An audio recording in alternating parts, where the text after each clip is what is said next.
এবার তো পৃথিবীতে আমাদের কোনো শত্রু নেই, চলো এবার আকাশের লোকদের মারি। এই বলে তারা আকাশের দিকে তাদের তীর ছুড়বে। আল্লাহ তাদের এই অহংকার এবং মূর্খতাকে পৃথিবীর মানুষের সামনে প্রকাশ করার জন্য সেই তীরগুলোকে রক্তমাখা অবস্থায় তাদের কাছে ফিরিয়ে পাঠাবেন। রক্তমাখা তীর দেখে তারা আনন্দে উন্মাদ হয়ে চিৎকার করে বলবে, দেখো আমরা আকাশের দেবতাদেরও মেরে ফেলেছি, এখন আমরাই এই মহাবিশ্বের শাসক। ইয়াজুজ ও মাজুজের এই ভয়ঙ্কর অত্যাচারে তুর পাহাড়ে আশ্রিত ইমানদারদের অবস্থা চরমে পৌঁছাবে। খাদ্যের অভাবে তারা ডেসপারেট হয়ে পড়বে। সেই কঠিন এবং অসহায় মুহূর্তে হযরত ঈসা আলাইহিস সালাম এবং তার সঙ্গীরা আল্লাহর কাছে দুই হাত তুলে কান্না জড়িত কণ্ঠে দোয়া করবেন। আল্লাহ তাদের দোয়া কবুল করবেন।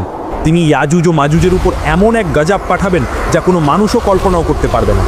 তিনি কোনো বিশাল সেনাবাহিনী বা ভয়ঙ্কর ঝড়ও পাঠাবেন না। আল্লাহ তাদের ঘাড়ে নাগাফ নামের এক ধরনের পোকা পাঠিয়ে দেবেন, যা দেখতে পঙ্গপালের মতো হবে। সেই পোকাগুলো রাতের অন্ধকারে ইয়াজুজ ও মাজুজের ঘাড়ের মধ্যে ঢুকে তাদের শরীরকে ভিতর থেকে খাওয়া শুরু করবে। কোটি কোটি ইয়াজুজ ও মাজুজ যারা একটু আগেও নিজেদেরকে